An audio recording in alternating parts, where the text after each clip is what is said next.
네, 레드캠프 오늘은 세월고를 만나보겠습니다. 앞으로 격주로 함께해 주실 분 모셨는데요. 주인공은 바로 박정훈 국민의힘 의원입니다. 어서 오세요. 예, 안녕하세요. 잘 부탁드리겠습니다, 의원님. 예, 감사합니다. 네, 근데 가는 날이 장날이라고. 왜 오늘 하필일까? 오늘일까? 그러니까 첫 예. 고정 출연이 워낙 이제 그 메가 이슈가 지금 터져버려가지고. 예. 일단 어제 윤석열 대통령과 한동훈 대표의 면담이 있었습니다. 그 뭐 쭉 과정 다 지켜보셨을 거 아닙니까? 소감이 어떠십니까? 들어오기 전에 뭐 아까 앵커랑 좀 얘기를 했었잖아요. 근데 이제 벽을 느꼈다 뭐 이런 표현을 하셨는데 일단 인식의 차이가 양쪽이 좀 컸던 것 같아요. 그렇죠. 예. 그러니까 대통령께서는 여당 대표가 얘기하는 민심을 듣는다는데 초점을 맞춘 것 같고 한 대표는 어제 그 회동을 계기로 전국을 어떤 풀어보려는 큰 계기로 삼으려고 했었는데 해법을 도출하는 자리. 예, 그 인식의 차이가 컸기 때문에 네.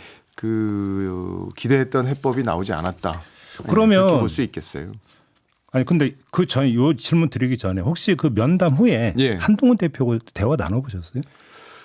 뭐 용산하고도 얘기를 좀 해봤고요. 용산하고도. 예, 뭐 대표 측하고도 얘기를 해봤고, 예, 전체적인 양쪽의 분위기를 다 들어보긴 했습니다. 뭐 의원님 또 기자 출신이고 취재를 하셨군요. 취재를 했다는 표현은 이제 그만해야 돼요. 자꾸 너 왜? 아직도 기자인 줄 알아? 이런 사람들이 왜? 있어서요. 지겨우세요? 예. 아니 그런 게 아니라 정치인의 영역과 기자 영역은 많이 다르더라고요. 아무튼 한동훈 대표 그다음에 용산 얘기도 다 들으셨고. 예, 뭐 전반적으로 얘기는 좀 들어봤습니다. 예. 그러면 좀 하나하나 좀 여쭤볼게요. 예. 지금 윤석열 대통령의 대답이 인적쇄신 관련해서는 아니 확인된 잘못이 없지 않냐. 지금은 때가 아니다 이렇게 대답했다는데 맞습니까? 예, 그런 것 같아요. 그건 보도가 났죠. 네. 그죠? 예. 근데 이제 인적쇄신이 한동훈 대표가 생각하는 1번이었었어요. 중요도로 따지면. 왜 그렇게 생각했냐면 한 대표는 지금 여사 문제를 풀어야지만 국정 운영의 동력이 다시 살아난다고 봅니다. 그리고 국민들이 다시 윤석열 정부와 국민의힘에 눈길을 줄 수 있다. 예. 거기서부터 출발해야 된다는 게 한동훈 대표의 생각이었어요. 예. 그래서 이제 그 얘기를 아주 비중 있게 인적쇄신 문제를 얘기를 한 거고. 혹시 그러면 어제 그 자리에서 예. 딱 실명까지 박아서 누구 혹시 지목을 했답니까 한동훈 대표가? 예, 뭐 그렇게 말씀을 하신 것 같아요. 아, 그래요? 예, 하신 것 같고 예.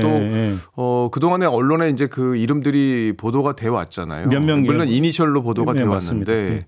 뭐 7명이다 뭐 10명이다 했는데 뭐 10명 가까이 10명 가까이. 예, 이름을 구체적으로 말씀을 하시고 이제 이제 그분들이 지금 현재 왜 문제인지도 좀 설명을 하신 것 같아요. 어허. 예. 그랬는데도 윤석열 대통령이 확인된 잘못이 없지 않냐 이렇게 대답을 했다. 그러니까 이제 대표의 생각은 그런 거예요. 이제 이 옆에 여사와 소통하는 분들 그리고 이 소통하셨던 분들이 이제 다른 데다가 여사와의 어떤 영향력을 보여주는 그런 상황으로 연결이 되면서 어떤 국정 운영의 용산의 어떤 틀이나 이런 것들이 왜곡된다고 보는 거거든요. 네. 근데 이제 대통령은 이제 어쨌든 그분들이 대통령실에서 일하는 용산의 대통령 참모기 때문에 대통령이나 여사하고 소통하는 거에 대해서 큰 문제의식이 없었던 게 아닌가 하는 생각이 들어요. 예, 뭐 이건 용산 쪽 얘기도 좀 들어보면은 예. 그런 기류가 있는 것 같아요. 그러니까 거기서 실제로 무슨 문제가 벌어진 거야? 그러면 그 문제가 도대체 뭐길래 확인이 된 거야? 뭐 이런 식의 반론이 들어왔을 때는 사실은 좀 난감하긴 한 거예요. 근데 사실 그 뭐 이렇게 한남동 라인이다. 예. 한남동 7인에다 보도가 있었고 어제 면담까지는 며칠의 시간이 있었잖아요. 예. 그러면 최소한 용산에선 보도 맞는 거야? 확인은 한번 해봤을 수 있는 거 아닙니까? 아니 그러니까 확인은 그 전에도 보도 나기 전에도 그거에 대한 문제의식과 논란이 있다는 건 용산도 잘 알고 있습니다. 그래요? 근데 그게 문제가 왜 되는지에 대한 생각이 다른 거예요. 예, 이게 도대체 그래서 뭐가 문제라는 거지? 왜 이게 문제지 이렇게 인식을 한다? 예, 그러니까 예를 들면 뭐 신지호 부총장이 그런 얘기 했었잖아요. 예전에 뭐 양정철 씨 비서실장 검토설 또 박영선 전 의원에 대한 총리설 이런 것들이 여사 주변에서 흘러나온 게 아니었냐. 그래서 이관섭 실장하고 톤이 달랐던 거 아니냐 뭐 이런 얘기들이 있었는데 그건 뭐 사실관계는 정확히 확인은 안 되는 거지만 그런 것들을 여사 라인의 어떤 국정 개입의 문제라고 이제 인식하는 일반적인 어떤 사례였잖아요. 근데 이제 그게 구체적으로 확인된 건 아니고 용산에서도 그걸 인정하는 상황은 아니기 때문에 네. 그렇다면 그게 도대체 뭐가 문제라는 건데 이런 인식이 용산 내부에 있는 거죠. 아니 직무 범위 안에서 본인이 이야기를 했는지 안 했는지 아주 단순한 지표도 있잖아요. 글쎄요. 예, 그런 인식의 차이 때문에 어제는 그 부분에 대한 간극이 좁혀지질 못한 거예요. 그러니까 한동훈 대표가 1번으로 생각했던 부분에 대한 접점이 안 나오면서 전반적으로 분위기가 어렵게 흘러간 거 아닌가. 한마디로 이게 문제냐 아니냐에서부터 기본 인식의 차이가 있었던 거네요. 그렇죠. 예, 정확하게 지금 정리를 해 주신 겁니다. 그럼 두 번째 의혹 규명 절차에 협조해야 된다라는 요구도 했는데 윤석열 대통령은 구체적인 의혹이 없지 않느냐고 대답을 했다는데 이것도 맞습니까? 그러니까 대통령께서는 지금의 의혹이 나온 부분은 일종의 야당의 프레임이라고 보는 거예요. 그러니까 객관적으로 예를 들어 이제 도이치모터스 사건도 그렇고 명품백 사건도 그렇고 법리적으로 이거를 수사해야 될 만한 근거가 약하다 이렇게 보는 거고 네. 검찰도 그런 취지로 이제 설명을 4시간 동안 장장 4시간 동안 설명을 한 거고요. 그리고 나머지 뭐 명태균 씨 관련 의혹들이나 이런 것들도 아직까지는 이 확실한 근거, 여사가 국정에 개입했다든지 뭔가 그런 것들이 아직까지 확실하지 않은 단계다. 근데 그거는 윤석열 대통령 김건희 여사가 제일 잘하는 거 아닙니까? 또 다른 사람은 모르죠. 그러니까 명태균 씨하고 예. 그 두 분, 예. 그 관계에서만 정확한 걸 알 수 있는 거고 어제 뭐 강희경 씨가 여러 가지 예. 증언을 했지만 전원이잖아요. 명태균 씨 얘기를 듣고 얘기하는 거기 때문에 한계가 있어요. 그 부분이. 그래서 이제 그런 부분들을 용산은 중요하게 보는 거고 대표는 국민들이 갖고 있는 어떤 위기의식, 네. 야 이렇게 가다가 윤석열 정부가 어렵게 갈 수밖에 없다라는 국민들의 어떤 여론을 전달하는 입장에서 얘기를 한 거고 그러니까 거기서도 생각의 차이가 있었던 거죠. 간극이 엄청 큰데 근데 제가 하나 또 여쭤볼 게 이제 그 윤석열 대통령의 대답 이전에 한동훈 대표가 요구했던 의혹 규명 절차라는 게 자 검찰 수사 끝났고 특검은 아니라고 그러면 특별감찰관 이걸 얘기하는 건가요? 특별감찰관에 대해서 구체적인 얘기가 어제 오고 갔어요. 그랬다면서요? 예, 어제 뭐 그건 박정화 비서실장이 브리핑에서도 얘기를 했는데 어제 오전에 추경호 원내대표가 갑자기 북한 인권재단 이사 야당이 추천해라 이 얘기를 해요. 그거부터 해라 계속 그렇게 해왔죠. 예, 근데 이게 두 가지가 특별감찰관하고 연계가 돼 있는 거예요. 그러니까 야당에서 특별감찰관 해라라고 얘기를 하니까 야 그럼 니네도 이 북한 인권재단 이사를 빨리 추천해. 그럼 두 개를 연동을 시켜놓은 거거든요. 근데 추경호 대표가 이 북한 인권재단 이사를 추천하라는 얘기를 다시 한 거예요. 그러니까 특별감찰관 이거를 함께 연결해서 받겠다는 기존의 입장을 확인한 거죠. 그러니까 이것만 따로 좀 빨리 좀 진행하자. 지금 상황이 심각하니까 이 얘기를 사실상 거부한 어떤 전초전이었다 이렇게. 몇 년간의 쭉 행로를 보면은 그 논리 때문에 특별감찰관이 계속 임명이 안 됐던 거니까 예. 앞으로도 임명 안 한다는 뜻으로 해석할 수밖에 없는 거 아닙니까? 그러니까 대통령이 이건 두 개를 함께 풀어야 되는 거다. 네. 지금 이것만 따로 풀 수는 없다. 이런 입장을 분명히 한 거다 이렇게 볼 수 있는 거죠. 알겠습니다. 마지막으로 김건희 여사 대외 활동 중단 요구에 대해서 이미 자제하고 있다고 대답을 했는데 제가 물어보고 싶은 게 그럼 앞으로도 자제한다는 뜻이 여기에 깔려 있는 것으로 해석을 해야 되는 겁니까? 그거는 맞는 것 같아요. 그거는 맞다. 네, 그러니까 그거는 부분적인 수용이라고 볼 수 있어요. 이미 자제하고 있다라는 거는 국민이 김건희 여사가 등장하는 장면에서 국민이 어떤 감정을 갖고 있는지 용산도 인지하고 있다는 취지의 말씀이셨던 것 같고 앞으로도 자제할 거다라고 해석해도 된다. 이미 자제하고 있다니까 그거는 요거를 어느 정도 수용하겠다는 취지의 얘기잖아요. 예. 네. 지금까지는 자제했는데 앞으로는 자제 안 할 거야라고 얘기한 게 아니잖아요. 하나만 더 여야 의정 협의체 얘기도 꺼냈다면서요 어제. 꺼냈는데 그 문제에 대해서는 특별히 언급은 없으셨던 것 같아요. 윤석열 대통령 예. 대답도 없었다 그거에 대해서. 그 문제에 대해서는 뭐 잘 알겠다 정도의 말씀을 하신 것 같고 다만 이제 그런 것들은 한 대표가 여야 의정 협의체는 그동안 많이 공을 들여왔거든요. 그래서 이제 성과가 조금 날 것으로 지금 기대하고 있는 상황이에요. 성과라는 게 혹시 그러면 의료 단체가 참여하기로 약속을 했다 혹시 이렇게 이해를 해야 되는 겁니까? 그렇게 단정적으로 딱 말씀드리기는 어려운 아직 시점인데 어쨌든 기대할 수 있는 분위기로 흘러갈 가능성이 있다. 그러면 그렇게 사실 정도는 제가 정확하게 말씀드릴 수 있어요. 근데 의료 단체도 워낙 많다 보니까 최소한 전공의 비대위 정도. 그게 한 번에 들어올지 네. 그거는 조금 더 좀 봐야 돼요. 그래요? 예. 그렇다. 네. 그러면 종합 정리를 하면 아까 잠깐 이제 그 막간에 그러니까 그 방송 시작하기 전에 의원님하고 이제 얘기 나누면서 한동훈 대표가 벽을 느낀 거 아니냐 네. 이런 얘기를 했는데 그렇게 정리해도 되겠네요. 그것도 철벽. 그렇죠. 어제 이제 자리 배치도 사실은 그러니까 그 화제 많이 됐어요. 정진석 비서실장하고 같은 자리에 앉았기 때문에 네. 일단 한번 얘기해봐. 뭐 들어볼게. 뭐 이런 어떤 분위기였다 이렇게 볼 수 있는 것 같고 네. 한 대표가 또 24분이나 밖에서 기다리면서 대통령의 어떤 외교 일정 때문에 지금 기다리면서 네. 여러 가지 마음이 복잡했던 것 같아요. 분위기를 보니까. 좀 그러면 거기서 좀 마음이 좀 상했다 혹시 이렇게 이해를 해요? 상했다는 정도는 아니지만 어쨌든 상당히 이게 쉽게 흘러가진 않겠구나. 뭐 이런 예측을 할 수 있는 그런 장면이었던 것 그러면 같습니다. 끝나고 나서는 마음이 상한 건 맞죠? 한동훈 대표가. 오늘 오전 일정을 취소했어요. 그러니까 오늘 일정을 아. 한 대표가 취소했어요. 그러니까 지금 한 대표는 이제부터는 과연 어떻게 이 전국을 끌고 가야 될지. 예. 그 한 대표가 지금 생각했던 건 그거예요. 예를 들어 이제 국민의 눈높이에서 검찰이 수사 결과를 발표했으면 좋겠다는 취지의 얘기를 한 거나 이런 것들이 일단은 뭔가 민심에 반응하기를 원했던 거예요. 용산이. 그렇게 되면 오히려 거기서 살 길이 나온다. 예를 들어 여사 특검에 대한 문제도 사실 이탈표가 아슬아슬했던 분위기가 있었잖아요. 그렇죠.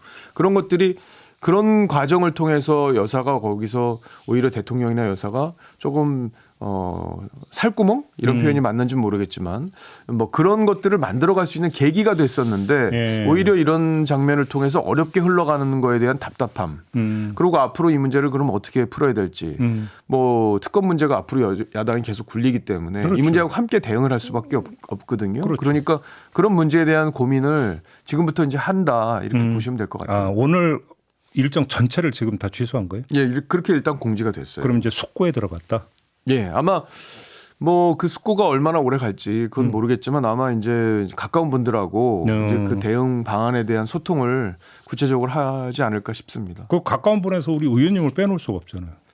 아니, 전 당직을 맡고 있지는 않아요. 그래도 네. 가깝잖아요. 가까워 보여요? 그럼요. 예. 언론이 다 그렇게 알고 있는데. 예. 뭐 어쨌든 뭐 저한테도 물어보신다면 예. 뭐 제 생각을 말씀드려요. 그러면 예. 그냥 거두절미하고 어차피 그럼 특검으로 결국은 범위가 좁혀질 수밖에 없잖아요. 이건 정파 논리를 떠나서 예. 그러면 만약에 특검 어떻게 할 거냐라고 한동훈 대표가 의원님에게 만약에 의견 한번 말해 다오라고 하면 어떤 대답을 주시겠습니까? 아니 근데 특검을 저는 이제 지난번 턴에도 저 이탈표가 나온 내표가 나온 그 상황에서도 저희는 친한계는 반대 입장을 분명히 했어요. 그 이유는 지금 민변이 하는 특검에다가 칼을 주면 저희 뭐 여사와 거기만 수사를 하는 게 아니라 저희 당도 쑥대밭이 될 수 있다. 뭐 가만히 두겠습니까? 저희 당 다 공천 과정 다 보려고 하기 때문에 네네. 용산 입장에서는 그런 생각도 할 것 같아요. 과연 한동훈 대표가 그걸 받을 수 있을까? 어차피 명태균 씨 문제가 불가져 버렸기 때문에. 예, 여러 가지가 다 연결이 돼 있기 때문에 그런 생각도 저 용산에서는 할 수 있고 다만 대표로서는 여기서 승부수를 던질 거예요. 이 승부사 기질 대통령도 있고 한 대표도 승부사 기질이 있는데 저는 뭔가 승부수를 던질 거라고 봅니다. 근데 특검 받는 거 말고 승부수가 뭐가 있을 수가 있을까요? 특검을 만약에 지금 받는다 안 받는다 얘기는 할 수 없는 상황이지만 예. 받더라도 지금 구조는 받을 수 없죠. 그러면 그런데 예를 들어 최상병 문제 때 제3자 특검을 얘기했듯이 이 문제도 제3자 특검이라는 해법으로 갈 수도 있는 거죠. 쉽게 얘기하면 특검 받겠다. 다만 독소조항을 손봐야 되니까 우리 한번 디테일 한번 지금 협상해보자. 이렇게 나올 수는 있다. 이런 말씀이실까요? 지금 이재명 대표하고 회담이 예정돼 있잖아요. 그렇죠, 그렇죠. 그러면 이 문제를 거기서 논의할 수는 있죠. 그래요. 지금 앵커께서 말씀하신 그런 가정 그게 현실화될 수 있을지는 모르겠지만 네. 이재명 대표하고의 만남에서는 그 문제가 논의 안 될 수가 없잖아요. 그래요. 예, 그러니까 아마 본인 나름대로는 로드맵을 그리고 해법을 찾고 이렇게 해서 용산의 부담은 최소한으로 줄여서 같이 살 수 있는 방법을 찾으려고 하지 않을까. 근데 그러면 다시 꼬리를 부르는 게 만약에 한동훈 대표가 그렇게 승부수를 띄운다고 치면 야권에서는 그럼 최상병 특검법은 또 이렇게 나올 것 같은데요. 그러니까 최상병 특검법은 지금 탄핵으로 가는 징검다리라는 게 분명하잖아요. 왜냐하면 대통령을 타겟으로 하잖아요. 네. 근데 그거는 쉽지가 않아요. 그러니까 최상병 특검법은 저쪽에서 갖고 있는 독소 조항들을 지금 빼지 않고 또 지금 트랙에 올리는 상황이기 때문에 독소 조항들 그러니까 그 대법원장 추천으로 제3자 특검 모양새만 갖췄지 실제로 비토권을 다 갖고 있고 그 거기에 다른 독소 조항들은 그대로 있단 말이에요. 그러니까 이제 그런 것들은 뭐 그쪽에서 전향적으로 태도가 다시 오고 독소 조항들을 다 걷어내겠다고 얘기를 하면 그러면 다시 논의해 볼 수 있는 공간이 만들어지는 건데 지금 상태로는 진전이 없을 겁니다. 아, 그러면 김건희 특검법과 최상병 특검법의 차이는 이게 있겠네요. 그러니까 김건희 특검법에도 지금 야당 하나 보면 명태균 관련 의혹도 들어가 있는데 예. 그러면 그 의혹 중에 당연히 여론조사 문제가 포함이 될 것이고 네. 그러면 거기에 윤석열 대통령도 포함이 되지만 다만 최상병 건하고 다른 게 예. 여론조사는 대통령 직무를 수행하는 과정에서 발생한 게 아니니까 그렇죠. 탄핵 사유까지는 되지 않는다. 그래 이 점에서 뭐 다르다. 그 점까지는 저는 지금 생각 안 해보고 앵커 말씀하신 얘기를 들었던 건데 예. 본질적으로는 어쨌든 포인트가 다른 거죠. 그 두 가지는. 아니 해석은 표면적으로 해석은 그렇게 차이점이 있는 거예요. 지금 뭐 명태균 씨가 얘기가 명태균 씨가 대통령하고 관련해서 여론조사 후보 과정에서 돕고 여론조사하고 뭐 영적인 뭐를 나누고 이런 얘기들이요. 예. 실제로 국정농단과 관련된 건 없어요. 예, 그러니까 오히려 이준석 대표와 관련된 문제, 그 공천을 뭐 나한테 여론조사를 김명선이 이기는 걸 갖고 와봐. 네. 그러면 내가 사무총장한테 던져서 공천 줄게. 이거는 명백하게 문제가 있는 거예요. 그죠? 네. 그러고 그걸로 김영선 씨 공천이 실제로 김영선 전 의원 공천이 이루어졌다고 다 보는 거잖아요. 왜냐하면 김영선 전 의원도 돈 받았어. 윤태균한테 돈 받아서 공천 받았어. 이렇게 얘기를 한 녹취가 공개가 됐으니까 그 부분에 오히려 저는 불법적인 요인들이 분명하고 아직은 대통령과의 관계에서는 불법적으로 볼 수 있는 부분은 약하다. 김건희 여사 같은 김건희 여사도 마찬가지죠. 처음으로 제기된 게 김건희 여사의 공천 개입 의혹이었잖아요. 근데 공천 개입 의혹이라고 했는데 실제로 공천 개입한 부분이 뭐 있어요? 앵커께서 한번 구체적으로 얘기해 보세요. 그러면 2022년 국회의원 보궐선거 공천 개입 의혹이 처음 불거졌던 건데 예. 오히려 지금 녹취록 보니까 김건희 여사보다 이준석 당시 대표의 역할이 더 이준석 구체적이더라. 대표가 사실상 조작된 결과를 갖고 오라는 취지로 얘기를 하잖아요. 오히려 주도한 건 이준석 현 의원이다. 지금까지 드러난 것만 보고 녹취만 봤을 때는 네. 오히려 이준석 대표가 당시에 공천에 대해서 대표였기 때문에 네. 오히려 명태균 씨가 이준석 대표한테 얘기해서 이루어졌을 가능성이 현재로서는 더 커 보인 거예요. 그렇다. 그러면 예. 뭐 이준석 당시 대표가 그렇게 했다면 김건희 여사가 뭐 개입하고 말 것도 별로 의미가 없다. 아니 근데 양쪽에다 얘기했을 가능성은 있어요. 있죠. 그러나 여사가 개입해서 공천됐다는 아직까지 근거는 없어요. 알겠습니다. 예. 근데 조금 전에 의원님이 지금 그 명태균 씨 그 건에서 국정농단에 해당이 되는 부분은 아직 없다라고 말씀을 주셨는데 예. 지금 이른바 영적 대화의 결과로서 엘리자베스 여왕 조문 안 했고 순방 일정 연기했고 앙코르 와트 안 갔고 뭐 했다라는 것들이 그런 있잖아요. 건요. 주장이. 이거는 그런 거는 그냥 조언 정도예요. 왜냐하면 네. 최순실 씨 사태를 봤을 때 네. 최순실 씨가 국정농단을 한 거는 자신의 지위를 이용해서 미르 재단에 돈을 넣게 하고 그것들을 개인적인 어떤 것으로 활용하려고 했다는 그런 얘기들이 실제로 드러나면서 이게 국정농단의 결정적인 계기가 된 거고 또 연설문을 고친다든지 공적인 활동 이런 것들에 영향을 줬기 때문에 그런 건데 지금은 이제 순방 가는데 안 가고 뭐 이랬다는 세 가지 얘기가 있었다는 거잖아요. 질문 드리면 이래서 조문을 하느냐 마느냐도 사실은 대통령의 국정의 그 한 일환이고 예. 앙코르와트를 가느냐 안 가느냐 순방 일정을 어떻게 짜느냐도 당연히 국정과 관련된 거고 예. 순방 일정을 조정하는 것도 국정과 관련된 건데 그 국정과 관련된 요인에서 김건희 여사가 윤석열 대통령에게 무엇인가를 얘기해서 조정이 됐다면 김건희 여사가 국정에 개입하고 국정에 농단했다고 볼 수밖에 없는 거 아니냐 이 얘기는 성립이 되는 거죠. 아니 근데 그 세 가지가 대통령이 안 갔다는 그런 것보다는 여사의 어떤 행동에 영향을 줬다는 부분이잖아요. 근데 조문 같은 경우는 대통령이 같이 갔잖아요. 아니 그건 맞는데 저 캄보디아도 마찬가지 얘기인데 네. 그런 것들은 아직까지는 명태균 씨의 주장이고 그냥 개인적인 얘기고 그게 강혜경 씨한테 편하게 얘기하는 과정에서 얘기했던 것들이기 때문에 아직은 입증이 또 안 된 부분이에요. 예, 그렇기 물론, 때문에 예. 그렇기 때문에 그건 또 입증할 수 있는 방법이 쉽지가 않아요. 그러니까 명확하게 K 미르 재단처럼 뭔가 그 문제를 만들어서 그게 실제로 우리의 어떤 영향, 우리의 삶이나 국민들의 어떤 생활에 영향을 준 부분 그런 부분들이 아직까지는 드러난 단계가 그러니까 아니라는 게 제 입장이에요. K미르 같은 경우도 그러니까 명확하게 드러난 건 수사를 했기 때문에 드러난 거잖아요. 그럼 이 건도 이만 의혹이 제기가 됐다면 일단 수사 필요성이 있느냐 현 단계에서 얘기할 건 그거 아니겠어요? 예. 앵커께서는 그 확신을 갖고 지금 아니 저 말씀을 확신이 아니라 하시는데, 예. 명태균 씨가 그 얘기를 했다라는 강혜경 씨의 증언이 있고 그다음 명태균 씨가 그 얘기를 한 게 그냥 전원이 아니라 명태균 씨의 목소리가 근데 녹음돼 일정을 있잖아요. 조정하는 문제 정도는 예를 들어서 거기 안 가는 게 좋겠습니다. 라는 걸 주변 사람들이 얘기도 하고 그건 그러잖아요. 본인도 어디 결정하실 때 앵커께서도 주변에서 누가 뭐 얘기를 하면은 그 얘기를 듣고 하기도 하잖아요. 그 정도의 얘기를 국정 개입이라고 볼 수는 없고요. 그 정도는 누구든지 조언을 할 수 있는 얘기예요. 주변에서 얼마든지. 그렇기 때문에 그 피해가 나타난 부분이 국민들에게 있어야지만 명확하게 그건 국정농단이다. 국정 개입이다 이렇게 얘기할 수 있지. 그냥 조언한 정도 일정 조언한 정도를 가지고 국정 개입이다 이렇게 얘기하기는 그래요? 조금 많이 간 것 같아요. 그러니까 예를 들어서 이제 제가 주목한 건 그래서 누군가가 윤석열 대통령한테 조언 차원에서 이렇게 하시는 게 어떻겠습니까? 얘기는 할 수 있죠. 예. 근데 그게 아니라 얘기를 한 대상이 윤석열 대통령이 아니라 김건희 여사고 김건희 여사한테 얘기한 게 결과적으로는 국정에 그게 만약에 반영이 됐다면 핵심은 명태균 씨가 국정에 개입했다가 아니라 명태균 씨의 얘기를 듣고 김건희 여사가 국정에 개입했다. 이게 핵심이니까. 아니, 그게 국정 개입이라는 단어를 쓰기에 적당한 얘기냐 이거죠. 예를 들어 그 정도의 일정 조정은 여사도 얘기할 수 있어요. 그렇잖아요. 집에서 뭐 어디 가시는데 거기 결혼식 가는데 가지 맙시다. 부인께서 얘기할 수도 있잖아요. 사실 가정사고 일정 조정이니까. 국정하고 완전히 다른 거죠. 그거는. 계속 이 얘기 하시려고요?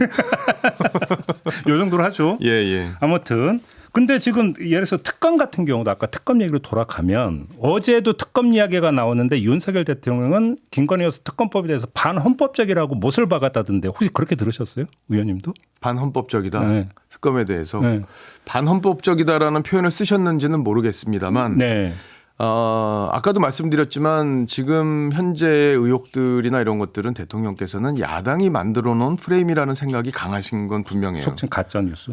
가짜뉴스란 표현까지를 쓰셨는지는 모르겠지만 예. 어쨌든 야당이 만든 프레임인데 이걸 적극적으로 방어하지 못하다 보니까 그 프레임이 사실처럼 만들어지고 있는 상황 이렇게 인식하시고 있는 것 같습니다. 예. 그래요. 명태균 씨 얘기 나와서 마지막 질문. 의원님 명태균 방지법 발의하셨잖아요. 예, 제가 발의했죠. 내용이 어떤 거예요? 그러니까 여론조사를 통해서 조작을 한 정황들이 지금 있는 거잖아요. 네. 그 이준석 대표가 대표가 되는 과정. 그 외에 다른 정치인의 어떤 선거나 이런 데서도 개입한 정황이 있잖아요. 그러니까 여론조사를 누군가 개입해서 조작할 수 있다는 가능성에 대해서 국민들이 확인을 한 거기 그건 때문에 있으면 안 되는 일이죠. 그걸 법으로 막아야겠다라는 절박함이 있는 거잖아요. 그러니까 단순히 명태균 씨뿐만이 아니라 김어준 씨 등 다른 여러 가지 여론조사에서 논란이 있는 것들에 대한 국민적 불신. 그게 정치 불신으로 이어지고 있기 때문에 그 고리를 끊자. 그러니까 한 번만 여론조사에서 걸리면 영구 퇴출시키자. 쉽게 말하면 조작한 게 한 번이라도 확인되면 퇴출. 영구 퇴출. 예, 그리고 원데이터는 아예 제출해서 여론조사 심의위원회 제출해서 보관. 그러니까 나중에라도 검증 가능하게 만들자. 그렇죠. 지금 예. 현재 6개월 있으면 폐기예요. 그러니까 그것만하게 하자. 그리고 벌금형 없애고 징역형 걸리면. 예, 이게 핵심입니다. 오늘 얘기는 여기까지 하겠습니다. 예. 가는 날이 장날이었습니다. 힘들었습니다. 예. 박정훈 의원과 함께했습니다. 수고하셨어요. 예, 감사합니다.